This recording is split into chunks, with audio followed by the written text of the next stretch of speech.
Bullies break his headphones. Terrible mistake. He's a brutal fighter. What they didn't know was that Marcus had spent the last 8 years training in mixed martial arts at his uncle's gym in the rougher part of town. Every evening after school, while other kids played video games or hung out at the mall, Marcus was learning Brazilian Jiu-Jitsu, Muay Thai, and boxing from fighters who had seen real violence. His uncle Roberto had been clear from the beginning. Fighting is for protection, mijo. Never start trouble, but always be ready to finish it. Marcus kept his skills hidden because he'd seen what happened when people knew you could fight. They either feared you or constantly tested you. He just wanted to graduate and get into college on his academic scholarship. Violence had already taken too much from his family. The trouble started on a Tuesday morning in October. Marcus was sitting alone in the cafeteria, expensive headphones covering his ears as he reviewed notes for his calculus exam. The headphones were his most prized possession, a gift from his older sister before she left for the military. They were the only thing that helped him concentrate in the chaos of high school. That's when Tyler Brennan decided to make Marcus his target. Tyler was everything Marcus wasn't. Tall, muscular from years of football, with bleached hair and a smile. That charmed teachers, but hid his cruel nature. He ruled the school through fear and popularity, surrounded by his loyal followers Jake Morrison and Danny Walsh. Tyler had noticed Marcus before, the quiet kid who never spoke up, never fought back, never even looked anyone in the eye. "Hey, headphone boy," Tyler called out, approaching Marcus's table with his usual swagger. His voice carried across the cafeteria, drawing attention from nearby tables. "What's a loser like you doing with gear that expensive?" Marcus looked up slowly, his dark eyes meeting Tyler's for just a moment before looking away. "Don't engage. Just get through today." He started to pack up his things, but Tyler wasn't done. "I'm talking to you, freak." Tyler reached out and knocked Marcus's textbook off the table. Pages scattered across the floor as other students began to gather around, sensing drama. Marcus bent down to collect his papers, his jaw clenched tight. He could feel his training kick in, the awareness of Tyler's stance, the way Danny was positioning himself to block the exit, Jake's nervous energy suggesting he was ready to escalate things. But Marcus also remembered his uncle's words and his sister's disappointed face if she ever learned he'd gotten into trouble. "Those headphones look real nice," Tyler continued, his voice dripping with false friendliness. "Where'd you steal them from?" The accusation hit Marcus like a punch to the gut, but he kept collecting his papers in silence. Around them, students pulled out phones to record what they sensed was coming. Teachers were nowhere to be seen. They never were when Tyler decided to have his fun. For the next 3 weeks, the harassment escalated. Tyler and his crew made Marcus's life miserable with calculated precision. They'd shoulder check him in the hallways, just hard enough to send him stumbling, but not hard enough to leave obvious evidence. They'd knock his books out of his hands, between classes, making him late and earning him detention. They'd pour water on his seat in chemistry class, then loudly point out the accident when he sat down. Marcus endured it all in silence. Every night he'd go to his uncle's gym and pour his frustration into heavy bags and grappling dummies. Roberto noticed the change in his nephew's training intensity, but didn't pry. He knew Marcus would talk when he was ready. The breaking point came on a Friday afternoon in November. Marcus was in the school courtyard during lunch, sitting alone on a bench with his calculus book open and his headphones on. He was finally starting to relax, the music helping him focus on the complex equations that made sense in ways people never did. Tyler appeared like a storm cloud flanked by Jake and Danny. This time, Tyler's girlfriend Sarah was with them, along with half the football team. Marcus sensed them approaching but kept his head down, hoping they'd lose interest if he didn't react. "Look at this loser," Tyler announced loudly, "sitting here all alone with his fancy headphones like he's somebody important." Marcus's hands tightened on his textbook, but he didn't look up. Around the courtyard, other students began to gather, forming a loose circle. Everyone had phones out now, ready to capture whatever was about to happen. "I bet those headphones are stolen," Sarah chimed in, her voice sharp with malice. "No way his family can afford anything that nice." The comment about his family made Marcus's blood boil, but he forced himself to stay calm. Just a few more months until graduation. Don't give them what they want. "Hey!" Tyler snapped his fingers inches from Marcus's face. "Take those things off when I'm talking to you." When Marcus didn't respond, Tyler's face darkened with rage. The humiliation of being ignored in front of so many people was too much for his ego to handle. Without warning, Tyler grabbed the headphones and yanked them off Marcus's head. "Give them back," Marcus said quietly, finally looking up. His voice was steady, but something in his eyes made Jake take an unconscious step backward. "Or what?" Tyler laughed, holding the headphones above his head like a trophy. "What's a weakling like you gonna do about it?" Marcus stood up slowly, his full height making him nearly eye level with Tyler. For the first time in months, he looked directly into the bully's eyes. "Those belong to my sister. Give them back." The crowd sensed the shift in energy. This wasn't the same quiet kid who usually just walked away. There was something different in Marcus's posture, a coiled tension that hadn't been there before. "Your sister?" Tyler sneered, emboldened by the audience. "The one who couldn't wait to get away from you. I heard she joined the army just to escape this dump of a family." The words hit Marcus like physical blows, but what came next was worse. "These cheap headphones aren't worth the plastic they're made of," Tyler continued, his voice carrying across the now silent courtyard. Then, with deliberate cruelty, he dropped them to the concrete and stomped down hard with his boot. The sickening crack of breaking plastic echoed through the courtyard. Marcus stared at the destroyed remains of his sister's gift, the last tangible connection he had to her before she deployed. Something broke inside him, but it wasn't weakness. It was the chain that had been holding him back. "That was a mistake," Marcus said, his voice so quiet that people in the crowd had to strain to hear him. Tyler laughed, grinding his heel into the broken headphones. "What are you gonna do, freak? Cry about it?" Marcus looked around the circle of faces surrounding them. He saw the cruel anticipation in some eyes, the uncomfortable fear in others, and the complete absence of anyone willing to step in and help. Teachers who should have been supervising were conveniently absent. Students who could have spoken up were too busy filming. For 8 years, Marcus had trained for this moment without knowing it. Every bruising sparring session, every technique drilled until it became instinct, every lesson about control and precision, it had all led to this courtyard, this moment, this choice. "Jake, Danny," Marcus said calmly, his eyes never leaving Tyler's face. "Walk away. This doesn't have to involve you." The two followers looked confused. This wasn't how their victim was supposed to act. Jake glanced nervously at Tyler, unsure what to do. "They're not going anywhere," Tyler snarled, puffing out his chest. "And neither are you until you learn some respect."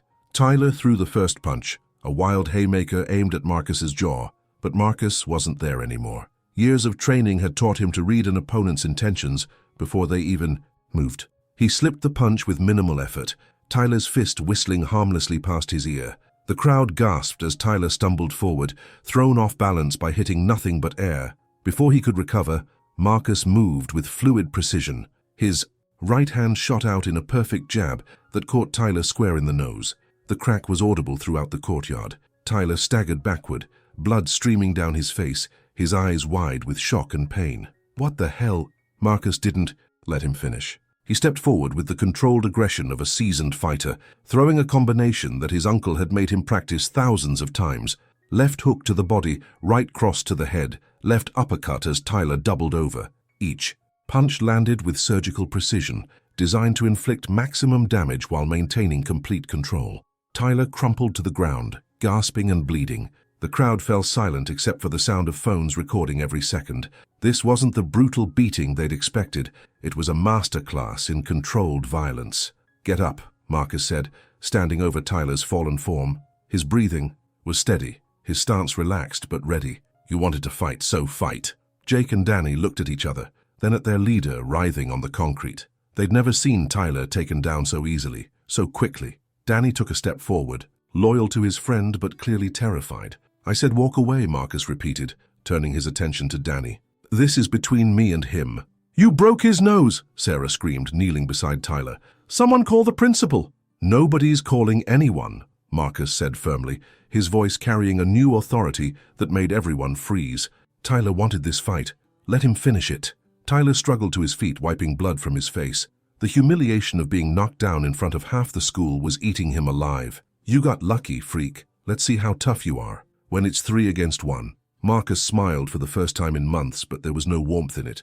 "Go ahead, call your friends over. Let's see what happens." Something in Marcus's tone made Jake and Danny exchange worried glances. This wasn't the scared kid they'd been tormenting for weeks. This was someone else entirely, someone dangerous. Tyler charged again, this time with Danny beside him. Marcus sidestepped Tyler's clumsy rush and caught Danny with a perfectly timed elbow to the solar plexus. Danny folded like paper, gasping for air as he hit the ground. Tyler spun around, throwing wild punches that Marcus avoided with ease. "Stop playing with us," Tyler screamed, frustrated by his inability to land a single hit. "I'm not playing," Marcus replied calmly, then demonstrated his point with a devastating combination that sent Tyler crashing into the courtyard bench. The fight was over, but Marcus wasn't done teaching his lesson. He walked over to where Tyler lay groaning and knelt down so only his tormentor could hear him. "For 8 years, I've been training with fighters who would eat you alive," Marcus whispered. "I could have ended this on the first day you messed with me. I chose not to because I thought you might learn, but you had to break the one thing that mattered to me." Tyler looked up into Marcus's eyes and saw something that made his blood run cold. This wasn't revenge, it was justice, calculated and precise. "If you ever touch me again, if you ever even look at me wrong, I won't hold back next time," Marcus continued. "And trust me, you don't want to see what happens when I stop being nice." Marcus stood up and looked around the silent courtyard. Every phone was pointed at him. Every face wore an expression of shock or awe. The quiet kid who'd been invisible for months was now the center of everyone's attention. "Show's over," Marcus announced to the crowd. "And if anyone posts those videos online, you'll answer to me personally." The threat wasn't delivered with anger or violence, just calm certainty that made several students immediately lower their phones. Marcus walked over to the broken remains of his headphones and carefully gathered the pieces. Tyler's friends helped their leader to his feet, all 3 of them sporting injuries, but unwilling to escalate further. The balance of power had shifted completely. "This isn't over," Tyler mumbled through his swollen lips, but his heart wasn't in the threat. Marcus turned back to face him one last time. "Yes, it is, and deep down you know it." Over the following weeks, the change at Westfield High was dramatic. Word of the courtyard fight spread quickly, but the story grew in the telling. Some said Marcus had taken on 5 guys at once. Others claimed he was a black belt in karate. The truth didn't matter. What mattered was that everyone now knew Tyler Brennan had been thoroughly beaten by the quiet kid he'd tried to bully. Tyler's grip on the school's social hierarchy crumbled overnight. Students who had feared him for years began standing up to him. His girlfriend Sarah broke up with him, claiming she was embarrassed to be seen with someone who got beat up by a nerd. Jake and Danny distanced themselves, no longer willing to follow someone who'd proven he couldn't protect them. Marcus, meanwhile, found himself in an entirely different position. Students who had never acknowledged his existence now nodded respectfully in the hallways. Teachers who had ignored his presence began calling on him in class, recognizing the quiet intelligence they'd overlooked. The transformation was remarkable, but the most significant change was in Marcus himself. The fear that had controlled his life for months was gone, replaced by a quiet confidence that radiated from his every movement. He walked taller, made eye contact, and spoke up in class. Not because he was trying to intimidate anyone, but because he'd finally learned the difference between strength and aggression. One afternoon, about a month after the fight, Marcus was leaving the library when he found Tyler waiting by his locker. The former bully looked smaller somehow, his usual swagger replaced by nervous energy. "I wanted to apologize," Tyler said quietly, glancing around to make sure no one was listening. "About your headphones and everything else." Marcus studied Tyler's face, looking for signs of deception or anger. All he saw was genuine remorse and the hollow look of someone who'd lost everything that had defined them. "Apology accepted," Marcus replied simply. "I heard your sister's deployment got extended," Tyler continued, his voice barely above a whisper. "I know those headphones meant a lot to you." Marcus nodded, surprised that Tyler had bothered to learn about his personal life. "She's doing important work over there." "I saved up," Tyler said, pulling a small box from his backpack. "I know they're not the same ones, but..." Inside the box was a new pair of headphones, not as expensive as the ones Tyler had destroyed, but clearly the best he could afford on a part-time job salary. The gesture was awkward and insufficient, but it was also genuine. "Thank you," Marcus said, accepting the gift. "This means something." Tyler nodded quickly and walked away, his shoulders hunched with the weight of his fallen status. Marcus watched him go and felt something unexpected: pity. Tyler's cruelty had stemmed from his own insecurities and fear of losing power. Now that the power was gone, he was just another scared teenager, trying to figure out who he was. Marcus put on the new headphones and smiled as his sister's favorite song filled his ears. The sound quality wasn't quite the same, but the gesture behind them made them precious in their own way. Sometimes the most meaningful gifts came from the most unexpected sources. As he walked through the hallways of Westfield High, Marcus reflected on everything that had changed. He'd learned that strength wasn't about the ability to hurt others. It was about knowing when to use that ability and when to show restraint. He'd discovered that respect couldn't be demanded through fear. It had to be earned through character. Most importantly, he'd realized that being invisible wasn't protection. It was prison. By finally standing up for himself, he'd not only freed himself from Tyler's torment, but had also inspired others to find their own courage. The quiet kid was gone, replaced